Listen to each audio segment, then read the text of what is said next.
Hi and welcome to my channel. After I share my watercolor story with you guys, I thought it would be good to make a watercolor progress video. So in this video I'll be showing you guys my watercolor paintings that I made between the years 2014 and 2018. I actually met with watercolor in 2011 when I was studying graphic design, and this is one of my first watercolor painting. I actually remember my first painting. I tried to copy a watercolor piece from my teacher's book on a very cheap watercolor paper. I thought it would be easy to paint it, but unfortunately it wasn't. It ended with a painting full of muddy colors. I remember I was painting the same area over and over again, and I wasn't waiting for paint to dry before I paint the second layer. I was very impatient. Now I'm more professional. I understand where I did wrong.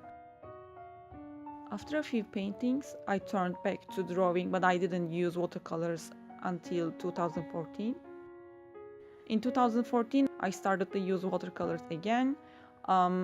Painting was fun, but I wasn't using watercolors as watercolors. I wasn't aware of the fact that it's water-based and it's a technique. I was just using watercolors as a tool to color my drawings.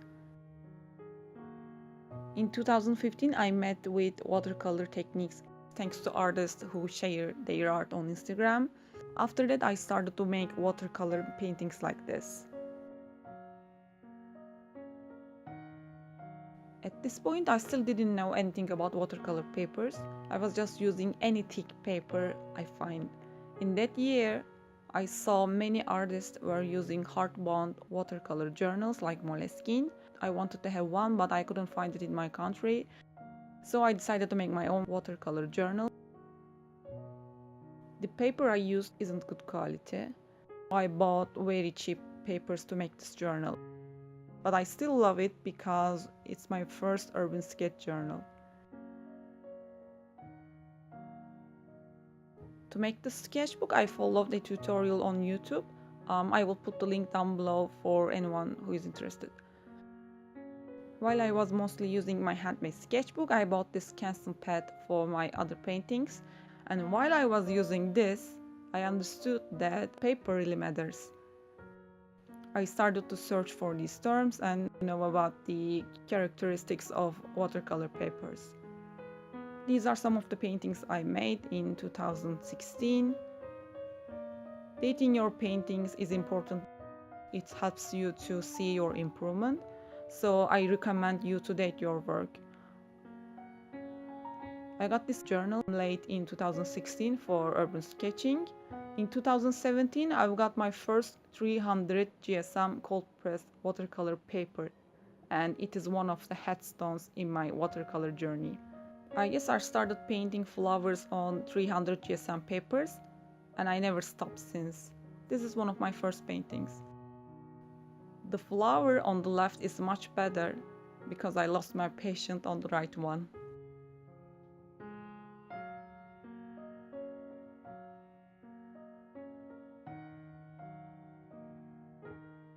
And this painting is the first painting I used wet on wet technique consciously.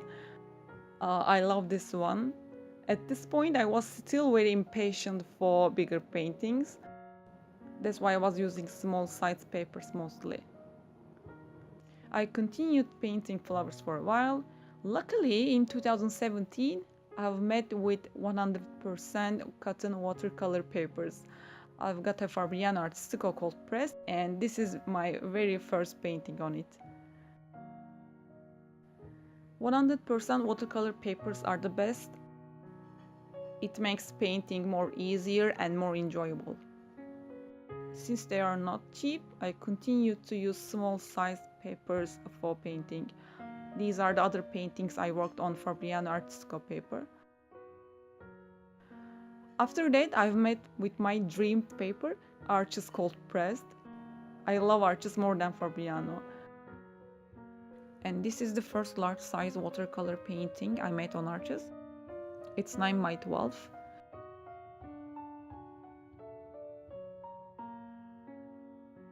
And these are my other paintings.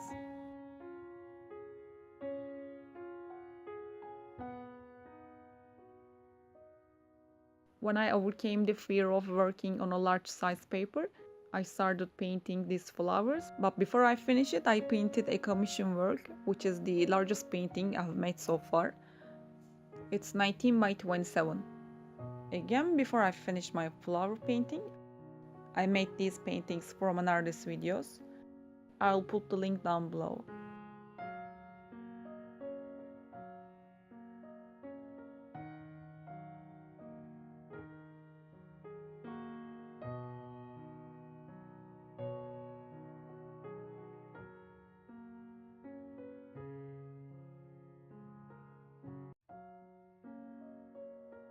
After I finished my flower painting, I painted this.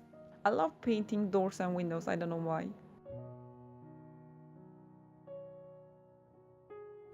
2018 was the year I have improved my watercolor a lot. I also worked on rough watercolor paper.